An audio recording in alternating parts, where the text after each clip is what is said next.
بسم الله الرحمن الرحيم. الحمد لله رب العالمين، والصلاة والسلام على رسوله الكريم. أما بعد، أعوذ بالله السميع العليم من الشيطان الرجيم. قال تعالى: فإذا قضيتم مناسككم فاذكروا الله كذكركم آباءكم أو أشد ذكرا، فمن الناس من يقول ربنا آتنا في الدنيا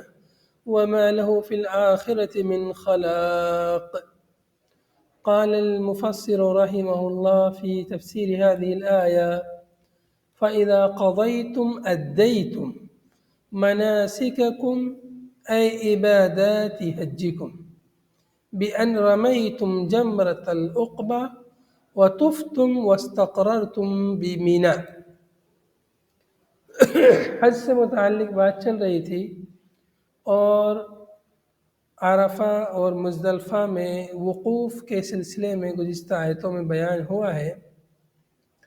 اب یہاں بیان ہو رہا فَإِذَا قَضَيْتُمْ مَنَاسِكَكُمْ، جب تم اپنے حج کے اعمال کو، اپنے حج کی عبادت کو پورا کر لو، تم ادا کر لو۔ مناسک منسک کی جمع ہے، اور منسک عبادت کے معنی میں بھی آتا ہے، قربانی کے معنی میں بھی آتا ہے۔ یہاں پر مناسک عبادت کے معنی میں عبادات حجکم، تم اپنی حج کی عبادت جب پوری کر لو، حج کے جو اعمال ہیں وہ ادا کر لو۔ کیسے؟ بِأَنْ رَمَيْتُمْ جَمْرَةَ الْعُقْبَةِ، اس طور پر کہ تم جمرہ عقبہ کو کنکریاں مار لو۔ جس کو بولتے ہیں نا شیطان کو کنکریاں مارنا، وہی جمرہ عقبہ ہے۔ شیطان کو کنکری مارنا نہیں رہتا ہے، وہ جمرہ کو کنکری مارنا رہتا ہے، شیطان کو رسوا کرنے کے لیے۔ چونکہ ان جگہوں پر، ان مقامات پر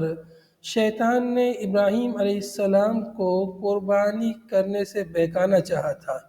کہ اپنے بیٹے کی قربانی نہ کر۔ ان 3 جگہوں پر بہکانا چاہا تھا، لیکن ابراہیم علیہ السلام شیطان کے بہکاوے میں نہیں آئے اور امتحان میں کامیاب ہوئے۔ اس کو رسوا کرنے کے لیے ہمیشہ اللہ رب العالمین نے ان جگہوں پر جمرہ کو کنکری مارنے کا حکم دیا ہے۔ ان جگہوں پر 3 جمرات ہیں، یعنی 3 بڑے بڑے پلر ہیں، کھمبے ہیں، ان کو کنکری حاجی مارتے ہیں 10 تاریخ کو، 11 تاریخ کو، 12 تاریخ کو، اور کچھ لوگ 13 تاریخ کو بھی مارتے ہیں، جو مکمل طور پر وہاں رکتے ہیں 13 تاریخ تک۔ تو اس طور پر کہ تم جمرہ عقبہ کو کنکریاں مار لو، وَطُفْتُمْ، اور تم طواف کر لو، حج کا طواف ہے جو طواف افاضہ، وہ کر لو، وَاسْتَقْرَرْتُمْ بِمِنَا، اور مینا میں استقرار اختیار کرو۔ جو پہلے دن 10 تاریخ کو جو کنکری ماری جاتی ہے حج میں، وہ صرف ایک ہی جمرہ کو ماری جاتی ہے، جمرہ عقبہ کو، جمرہ عقبہ کو ایک ہی اس کو ماری جاتی ہے۔ تو کہہ رہے ہیں کہ جب تم مناسک حج سے فارغ ہو جاؤ اور یعنی جمرہ عقبہ کو کنکری مار لو، طواف کر لو، مینا میں استقرار اور قیام کر لو، فَاذْكُرُوا اللَّهَ بِالتَّكْبِيرِ وَالثَّنَاءِ كَذِكْرِكُمْ آبَاءَكُمْ وَاسْتَقْرَرْتُمْ بِمِنَا۔ اب چونکہ 10 تاریخ کو کنکری مارنے کے بعد 11، 12، 13 تاریخ کی جو راتیں ہیں یہ مینا میں گزارنی رہتی ہیں، چاہے تو کوئی 10 اور 11 رات گزار لے، اور چاہے کوئی یہ 11 اور 12 گزار لے، چاہے کوئی 13 بھی گزار لے، اس میں اختیار ہے۔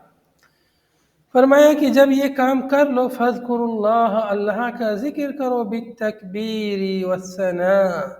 تکبیر کے ذریعے اور ثنا کے ذریعے اللہ کی تعریف بیان کرو، اللہ کی کبریائی کو بیان کرو، اللہ اکبر، اللہ اکبر، لا الہ الا اللہ، اللہ اکبر وللہ الحمد۔ چونکہ تلبیہ کا جو کام تھا وہ اب ختم ہو گیا ہے، اس سے پہلے ان سب کاموں سے پہلے ابھی تک جو ہے تلبیہ پکارا جاتا، لبیک اللہم لبیک، لبیک لا شریک لک لبیک، ان الحمد والنعمت لک والملک لا شریک لک۔ تو یہ تلبیہ حاجی پکارتے ہیں، لیکن 10 تاریخ کو یہ کام کرنے کے بعد میں پھر تلبیہ بند، پھر اس کے بعد تکبیر شروع ہو جاتی ہے، اللہ اکبر لا الہ الا اللہ واللہ اکبر وللہ الحمد۔ تو کہہ رہے ہیں مؤلف کی فذکر اللہ یعنی بالتکبیر والثناء کذکرکم آباءکم، جیسا کہ تم تمہارے آبا کا ذکر کرتے ہو، کما کنتم تذکرونہم عند فراغ حجکم بالمفاخرہ، جیسا کہ تم ان کا تذکرہ کرتے تھے، ان کا ذکر کرتے اپنے آبا کا، عند فراغ حجکم تمہارے حج سے فراغت کے وقت، بالمفاخرتی فخریہ انداز میں، جیسے تم اپنے آبا کا ذکر کرتے تھے ایسے اللہ کا ذکر کرو، او اشد ذکرہ، یا جیسے آبا کا ذکر کرتے ہو اس سے زیادہ شدید، اس سے زیادہ اپنے رب کا ذکر کرو، اپنے اللہ کا ذکر کرو، او اشد ذکرہ۔ یہاں پر بعض مفسرین نے کہا او بل کے معنی میں، او یہاں بل کے معنی بعض مفسرین نے کہا کیوں؟ اس لیے کہ یہاں کہا گیا جیسے تم اپنے آبا کا ذکر کرتے بلکہ اس سے بھی زیادہ شدید، اس سے بھی زیادہ تم اپنے رب کا ذکر کرو، اللہ کا ذکر کرو، او اشد ذکرہ من ذکرکم ایاہم، تمہارا ذکر کرنا اس سے زیادہ شدید ہو جو تم اپنے آبا کا ذکر کرتے ہو، من ذکرکم ایاہم، تمہارے ان کے ذکر سے زیادہ شدید اللہ کا ذکر ہو، تم جو اپنے آبا کا ذکر کرتے ہو، ایاہم کی ضمیر آبا کی طرف ہے، جو تم اپنے آبا کا ذکر کرتے ہو، ان کا تذکرہ کرتے ہو، ان کو یاد کرتے ہو فخری انداز میں، اس سے زیادہ اپنے رب کو یاد کرو، اپنے رب کی تسبیح بیان کرو، اپنے رب کی تکبیر بیان کرو، تمجید بیان کرو، ثنا بیان کرو۔ وَنَصَبُ أَشَدَّ، اشدہ کو جو نصب ملا ہے مؤلف کہہ رہے ہیں کہ یہ علی الحال، حال کی بنا پر ہے، من ذکرہ، ذکرہ سے یہ حال واقع ہے اس لیے اس کو نصب ملا ہے، المنصوب، یہ المنصوب بھی اذکرو جو کہ ذکرہ منصوب ہے اذکرو کی بنا پر، یعنی یہاں پر یہ فذکر اللہ ذکرہ، فذکر اللہ یہ ذکر فذکرو ہے، یہ اذکرو تو اس کی بنا پر ذکرہ منصوب ہے، اذ لو تأخر عنہ لکان صفتا لہ، اس لیے کہ اگر یہ متأخر ہوتا اشدہ اس سے ذکرہ کے بعد میں اگر ہوتا تو یہ اس کی صفت ہوتا، لیکن یہ مقدم ہے اس لیے یہ حال واقع ہے، اس لیے اس کو نصب ملا ہے۔ یہ ایک اس کی مطلب نحوی جو ہے ترکیب اور اعراب مؤلف جگہ جگہ بیان کرتے ہیں، مختلف مقامات پر یہاں بھی بیان کیا۔ تو یہاں پہ فرمایا یہ حج میں اللہ کے ذکر اور تکبیر اور ثنا کا ذکر ہے کہ جب مناسک حج کے ان اعمال سے فارغ ہو جاؤ تب اللہ کا ذکر کرو، چونکہ یہ لوگ پہلے اسلام کی آمد سے پہلے حج سے فراغت کے بعد اپنے آبا و اجداد کا تذکرہ کرتے تھے، ان کا ذکر کرتے تھے، فخری انداز میں ہر کوئی اپنے اپنے آبا کی فضیلتیں اور ان کے اعمال اور کارناموں کا تذکرہ کرتے تھے، تو اللہ نے کہا کہ تم ایسا کرتے تھے لیکن ایسا نہ کرو بلکہ اپنے رب کا ذکر کرو، اپنے رب کی تسبیح بیان کرو حج سے فراغت کے وقت۔ فَمِنَ النَّاسِ مَن يَقُولُ رَبَّنَا آتِنَا فِي الدُّنْيَا، سو لوگوں میں سے کچھ ایسے لوگ ہیں جو کہتے ہیں، فَمِنَ النَّاسِ چنانچہ لوگوں میں سے کچھ ایسے لوگ ہیں جو کہتے ہیں، مَن يَقُولُ، یقول مفرد کا صیغہ ہے لیکن معنی اس کا ہم جمع کا کر رہے ہیں، مَن يَقُولُ لوگوں میں سے کچھ ایسے ہیں جو کہتے ہیں ربنا اے ہمارے رب، یا محذوف ہے یا ربنا اصل میں ہے، اے ہمارے رب، آتینا بمعنی اعطینا، ہمیں عطا کر دے نصیباً حصہ فی الدنیا، دنیا میں، فیعطاہ فیہا چنانچہ اس کو اس کا حصہ دنیا میں دے دیا جاتا ہے، مطلب اس نے دنیا صرف مانگی آخرت نہیں مانگی۔ لوگوں میں سے کچھ ایسے لوگ ہیں جو صرف دنیا چاہتے ہیں، ربنا آتنا فی الدنیا، اے اللہ ہمیں دنیا عطا کر دے، دنیا میں دے دے، جو کچھ دینا ہے دنیا میں دے دے، فیعطاہ فیہا اسے دنیا میں دے دیا جاتا ہے جو کچھ اس کا نصیب ہوتا ہے۔ وَمَا لَهُ فِي الْآخِرَةِ مِنْ خَلَاقٍ، اس کے لیے نہیں ہے آخرت میں خلاق یعنی نصیب، کوئی حصہ نہیں ہے۔ خلاق بمعنی نصیب، اس کے لیے آخرت میں کوئی حصہ نہیں، جس نے صرف دنیا مانگی آخرت نہیں مانگی، بس ہائے دنیا ہائے دنیا، وہ بس دنیا چاہتا ہے، دنیا کا مال و متاع، دنیا کی زندگی، دنیا کا عیش، دنیا کا سامان، بس وہی چاہتا ہے، تو اس کے لیے دنیا مل جاتی ہے، آخرت اس کے لیے نہیں ملتی ہے۔ وَمِنْهُمْ مَنْ يَقُولُ، اور ان میں سے لوگوں میں سے کچھ ایسے ہیں جو یہ کہتے ہیں، اس طرح سے دعا کرتے ہیں، من یقول، جو یہ کہہ کے دعا کرتے ہیں، ربنا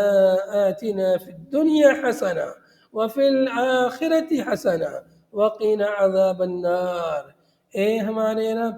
آتنا، ہمیں عطا کر دے دنیا میں حسنہ، نیکی، اچھائی، نعمتن، حسنہ یعنی دنیا میں ہمیں نعمت عطا کر دے، وفی الآخرۃ حسنہ، اور آخرت میں بھی بھلائی عطا کر دے۔ آخرت کی بھلائی کیا ہے؟ ہی الجنت، تو یہ جنت ہے،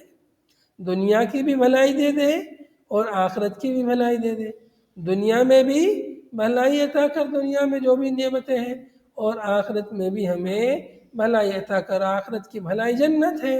اور جنت میں جو کچھ نعمتیں ہیں۔ وقنا عذاب النار، اور ہمیں جہنم کے عذاب سے بچا، بعدم دخولها، اس میں داخل نہ کر کے، بعدم دخولها، جہنم کے عذاب سے بچا اس طور پر کہ ہم جہنم میں بالکل بھی نہ داخل ہوں، کچھ مدت کے لیے بھی نہ داخل ہوں، بالکل ہمیں جہنم سے ہمیں بچا۔ تو یہ مومنین کی دعا ہے، اور یہ کافرین کی، منافقین کی، فاسقین کی دعا ہے اوپر والی، ربنا آتنا فی الدنیا، اور مومنین کی دعا ہے ربنا آتنا فی الدنیا حسنہ وفی الآخرۃ حسنہ وقنا عذاب النار، اے اللہ ہمیں دنیا میں بھی بھلائی عطا کر اور آخرت میں بھی بھلائی عطا کر، اور ہمیں جہنم کے عذاب سے بچا۔ مؤلف کہہ رہے ہیں کہ وَهَذَا بَيَانٌ لِمَا كَانَ عَلَيْهِ الْمُشْرِكُونَ وَلِحَالِ الْمُؤْمِنِينَ، یہ بیان ہے اس آیت میں، ان دونوں آیتوں میں بیان ہے اس کا جس حالت پر مشرک تھے، اور لحال المؤمنین، اور مومنین کی حالت کا بیان ہے۔ پہلی جو دعا ہے وَمِنَ النَّاسِ مَن يَقُولُ رَبَّنَا آتِنَا فِي الدُّنْيَا وَمَا لَهُ فِي الْآخِرَةِ مِنْ خَلَاقٍ، یہ مشرکین کی حالت کا بیان ہے، اور اگلی جو آیت ہے وَمِنْهُم مَن يَقُولُ رَبَّنَا آتِنَا فِي الدُّنْيَا حَسَنَةً وَفِي الْآخِرَةِ حَسَنَةً وَقِنَا عَذَابَ النَّارِ، یہ مومنین کی حالت کا بیان ہے۔ وَالْقَصْدُ بِهِ الْحَثُّ، اور مقصد کیا ہے اس کا، اس دعا کا یہاں ذکر کرنے کا، ابھارنا ہے، عَلَى طَلَبِ خَيْرَيْ الدَّارَيْنِ، دونوں جہان کی بھلائی کے طلب کرنے پر، عَلَى طَلَبِ خَيْرَيْ الدَّارَيْنِ، دارین یعنی دنیا جہان، دنیا اور آخرت دونوں جہان کی بھلائی کے طلب کرنے پر ابھارنا مقصود ہے۔ کما وعد بالثواب علیہ بقولہ، جیسا کہ اللہ نے وعدہ کیا ثواب کا، علیہ اس پر، اس دعا کے کرنے پر، بقولہ اپنے اس فرمان کے ذریعے، اولئک لہم نصیب، اولئک لہم نصیب مما کسبوا واللہ سریع الحساب، یہی لوگ ہیں جو یہ دعا کرتے ہیں ربنا آتنا فی الدنیا حسنہ، یہی لوگ ہیں جن کے لیے نصیب ہے، ثواب ہے، مما اے من اجل ما کسبوا، اس وجہ سے جو انہوں نے کمایا، عملوا عمل کیا، من الحج والدعاء، حج اور دعا وغیرہ اعمال کر کے جو انہوں نے اجر و ثواب کمایا ہے، اس وجہ سے ان کے لیے نصیب ہے، واللہ سریع الحساب، اور اللہ تعالیٰ سریع الحساب ہے، بہت ہی جلدی اللہ تعالیٰ حساب لینے والا ہے۔ یحاسب الخلق کلہم، اللہ تعالیٰ تمام مخلوق کا حساب لے گا، فی قدر نصف نہار من ایام الدنیا، دنیا کے ایام میں سے جو دن ہوتے ہیں اس کے آدھے دن کی مقدار میں، فی قدر نصف نہار من ایام الدنیا، لحدیث بذالک، اس سلسلے میں حدیث وارد ہونے کی وجہ سے کہ ایسی حدیث بھی وارد ہے جس میں اس کا ذکر آتا ہے، لیکن ایسی حدیث جو ہے صحیح نہیں ہے۔ مطلب دنیا کے ایام کا آدھا دن، یہ روایت اس طرح کی صحیح روایت نہیں، بلکہ جو صحیح روایت ہے وہ یہ کہ قیامت کا دن 50,000 سال کا ہوگا، اور بعض روایتوں مطلب قرآن پاک ہی میں موجود ہے 50,000 سال کا ذکر ہے، بعض آیتوں میں 1,000 سال کا ذکر ہے قیامت کے دن کے بارے میں۔ تو یہ مطلب لوگوں کے اپنے اعمال کے حساب سے، جیسے ان کے اعمال ہوں گے، کسی کے اعمال بہت زیادہ برے ہوں گے، کسی کے اعمال کم برے ہوں گے، کسی کے پاس بہت زیادہ مال و دولت ہوگی، اس کو حساب و کتاب چکانے میں بہت ٹائم لگے گا، تو اس حساب سے یہ لوگوں کے لیے قیامت کے دن کی مسافت محسوس ہوگی اور انہیں ویسا لگے گا۔ باقی یہاں یہ جو بات ہے محققین نے کہا ہے کہ یہ بات صحیح نہیں ہے، نیچے آپ حاشیے میں دیکھیں گے ادھر ذکر کیا ہے محقق نے، وَذِكْرُ أَيَّامِ الدُّنْيَا مَبْنِيٌّ عَلَى فَهْمٍ ضَعِيفٍ، یہاں ذکر کیا ہے کہ ایام دنیا کا ذکر یہ فہم ضعیف پر مبنی ہے، لما جاء فی المستدرک، تو یہ بات صحیح نہیں ہے۔ اور صحیح مسلم کی روایت ہے فی یومن، حساب جو ہوگا فی یومن کان مقدار 50,000 سنہ حتی یقضى بین العباد، یہاں تک کہ بندوں کے درمیان حساب و کتاب ہوگا اتنی مدت میں۔ بہرحال تو یہ جو آیت ہے یہاں پر اس ربنا آتنا فی الدنیا حسنہ وفی الآخرۃ حسنہ وقنا عذاب النار، یہ دعا بہت ہی جامع دعا ہے، ہر قسم کے خیر اور بھلائی مختصر الفاظ میں دنیا اور آخرت کی ساری بھلائیاں اس میں سمیٹ دی گئی ہیں، اس لیے یہ دعا کثرت سے کرتے رہنا چاہیے۔ اسی طرح بعض علماء نے اس دعا کو خوبصورت بیوی طلب کرنے کی دعا بھی بتایا ہے۔ انہوں نے کہا ہے بعض علماء نے ربنا آتنا فی الدنیا حسنہ، یعنی اے اللہ ہمیں دنیا میں حسین بیوی عطا فرما، اچھی بیوی، اچھے اخلاق والی، اچھی صورت والی، اچھی سیرت والی بیوی عطا کر دنیا میں، اور آخرت میں بھی اچھی سیرت والی، اچھی صورت والی، خوبصورت حسین و جمیل بیوی عطا فرما، دنیا میں بھی اور آخرت میں بھی۔ آخرت میں بیوی مانگ لی ہے اچھی حسین جمیل خوبصورت، تو مطلب وہ جنت ہی میں ملے گی، جہنم میں تو نہیں ملے گی، تو مطلب جنت مانگ لی گویا کی۔ تو اس طرح سے بعض علماء نے یہ بھی اس دعا کو اس کام کے لیے بھی قرار دیا ہے، ذکر کیا ہے، اللہ عالم۔ آگے دیکھیں گے وَاذْكُرُوا اللَّهَ فِي أَيَّامٍ مَّعْدُودَاتٍ، اور اللہ کا ذکر کرو ایام معدودات میں، اللہ کا ذکر کرو کیسے؟ بالتکبیر عند رمی الجمرات، تکبیر کے ذریعے، کب کہاں پر؟ تکبیر کے ذریعے رمی جمرات کے وقت، رمی جمرات کے پاس میں، جمرات کو کنکری مارنے کے وقت اللہ کا ذکر کرو، اس لیے جب کنکری مارتے ہیں تو ہر کنکری پر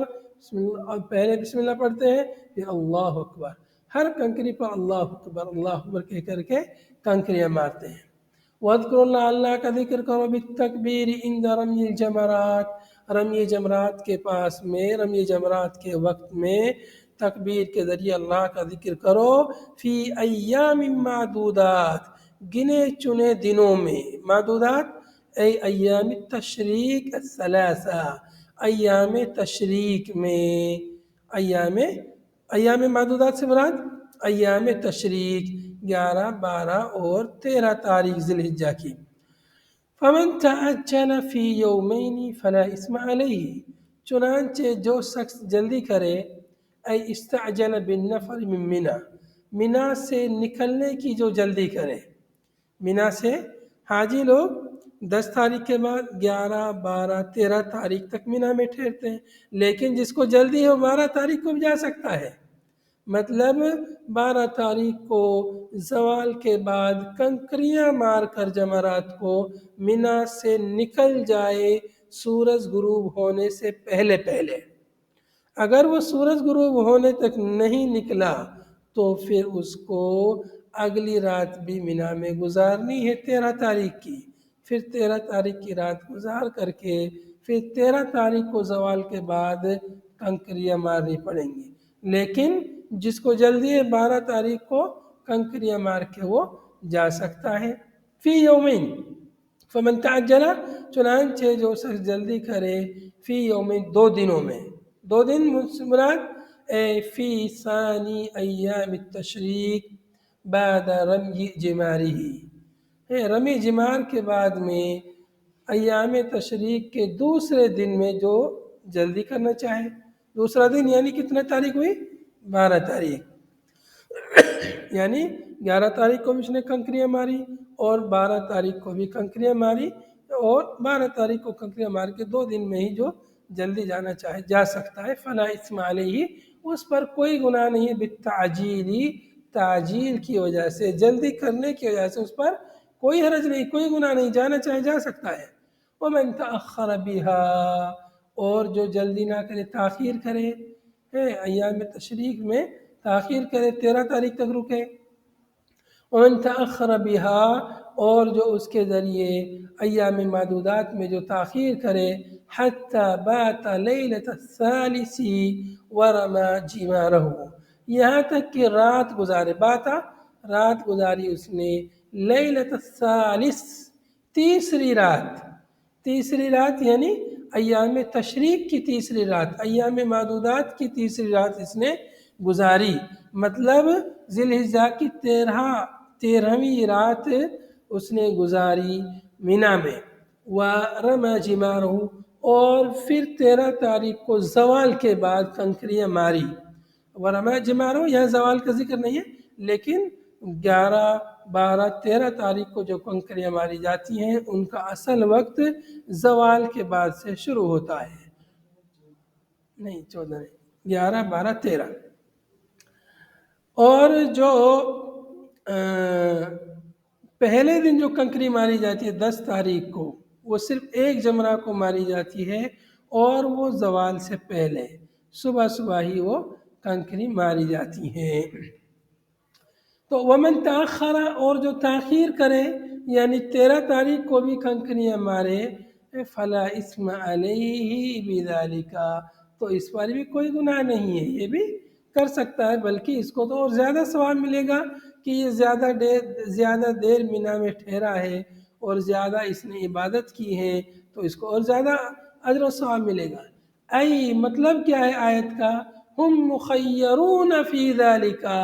کہ وہ اس سلسلے میں صاحب اختیار ہیں، حاجیوں کو اختیار دے دیا ہے، چاہے تو 12 تاریخ کو کنکریاں مار کے نکل جائے اور چاہے 13 تاریخ تک رکے اور 13 تاریخ کو بھی کنکریاں مارے۔ تو یہ زیادہ تر لوگ جو ہے، زیادہ تر حاجی حجاج 12 تاریخ کو کنکری مار کے نکل لیتے ہیں، جس سے معلوم ہوا کہ زیادہ تر لوگ مستعجلین ہیں، جلدی کرنے والے ہیں، جلدی سے چلیں نکل کے اور اپنے گھروں میں، اپنے ہوٹلوں میں وہاں جا کے ٹھہریں، کیونکہ مینا میں جو ہے وہاں خیمے رہتے ہیں، وہاں زیادہ اتنا بڑا اچھا انتظام نہیں رہتا جتنا ہوٹلوں میں رہتا ہے، گھروں میں تو ایک ہی خیمے میں 50، 100 حاجی رہتے ہیں، بڑے بڑے خیمے رہتے ہیں، تو اس میں ان کو تھوڑا دشواری ہوتی ہے بنسبت ہوٹلوں کے ٹھہرنے میں، تو اس لیے چاہتے ہیں کہ جلدی سے نکل چلیں۔ لیٹرنگ باتھ روم وغیرہ میں بھی لائن لگانی پڑتی ہے، تو یہ سب کچھ پریشانی رہتی ہے۔ لیکن جو رک جاتے ہیں، کیونکہ حاجی اکثر چلے جاتے ہیں، کم رکتے ہیں، پھر ان کے لیے کچھ مشکل نہیں رہتی، بالکل مینا خالی ہو جاتا ہے، کوئی پریشانی نہیں رہتی جو رک جاتے ہیں ان کے لیے۔ بہرحال لمن اتقى ونفی الاسم لمن اتقى، یہ جو نفی ہے اسم کی، گناہ کی جو نفی ہو رہی فلا اسم علیہ، اس پر کوئی گناہ نہیں۔ نفی الاسم، گناہ کی نفی کس کے لیے ہے؟ لمن اتقى، اس کے لیے ہے جس نے اللہ کا تقوی اختیار کیا، لمن اتقى اللہ فی حجہ، جس نے اپنے حج میں اللہ کا تقوی اختیار کیا، اللہ سے ڈرا، اللہ کا خوف کھایا، گناہوں سے بچا، اس کے اوپر کوئی گناہ نہیں ہے۔ لأنہ الحاج علی الحقیقہ، اس لیے کہ حقیقت میں وہی حاجی ہے، حاجی جی وہی ہے جو اللہ سے ڈرا. حاج یعنی حاجی جی. حاجی جی کون ہے حقیقت میں؟ حقیقت میں حاجی صاحب وہی ہے جو اللہ سے ڈرا، اللہ کا تقوی اختیار کیا، وہی حاجی صاحب ہے. واتقوا اللہ، اور اللہ سے ڈرو. وَاعْلَمُوا أَنَّكُمْ إِلَيْهِ تُحْشَرُونَ، اور جان لو کہ تم اسی کی طرف اکٹھے کیے جاؤ گے، تمہارا حشر ہوگا فی الآخرتی آخرت میں. فَيُجَازِيكُمْ بِأَعْمَالِكُمْ، چنانچہ اللہ تعالیٰ تم کو تمہارے اعمال کی جزا دے گا، بدلہ دے گا. یہاں پر بہت مناسبت ہے اس جملے میں وَاعْلَمُوا أَنَّكُمْ إِلَيْهِ تُحْشَرُونَ. تم کو اللہ ہی کی طرف اکٹھا ہو کے جانا ہے، چونکہ حج میں دنیا بھر سے لوگ آتے ہیں، سب اکٹھا ہوتے ہیں، ایک حشر کا سا ماحول وہاں پر جو ہے بپا ہوتا ہے، اور لوگ جو ہے بسا اوقات ہر شخص کو اپنی اپنی لگی رہتی ہے، ہر شخص چاہتا میں اپنا کام پورا کر لوں، سب لوگ ایک لباس میں رہتے ہیں. تو اس طرح سے ایک حشر کا سا ماحول ہوتا ہے. یہاں پر کہا جا رہا ہے کہ اللہ سے ڈرو، تم سب کو اللہ ہی کی طرف لوٹ کر جانا ہے. یہاں بھی حج کی عبادت میں بھی تقوی کا ذکر ہے، رمضان کی عبادت روزوں کا حکم گزرا ہے، وہاں بھی تقوی کا ذکر گزرا ہے. تو یہ ساری عبادتوں کی بنیاد کس پر ہے؟ تقوی پر ہے، اور تقوی ہی جو ہے انسان کے لیے اصل نجات کا ذریعہ ہے اللہ سے بچنے کا. اور یہ حج کا پورا خلاصہ ہے، سمجھیے حج کا پورا خلاصہ ہے کہ پورے اعمال کی بنیاد تقوی پر ہے. سارے اعمال جو ہم کر رہے ہیں اس کا فائدہ اگر تقوی ہمیں نہیں حاصل ہو رہا ہے تو پھر سب اعمال بیکار ہیں. تو آپ کیا سوال کر رہے تھے؟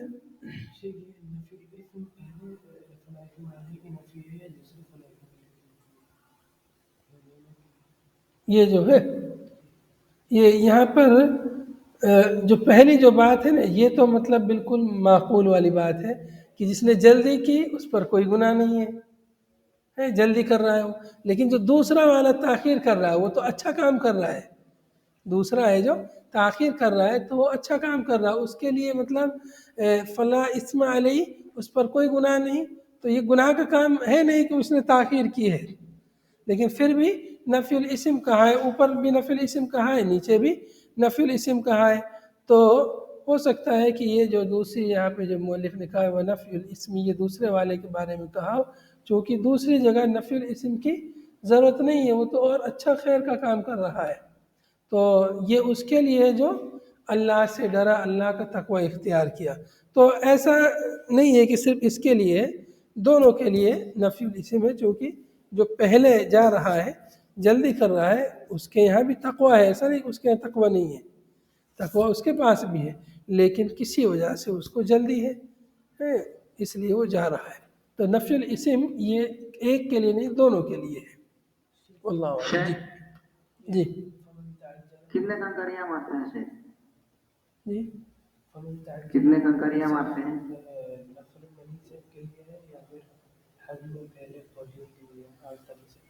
نہیں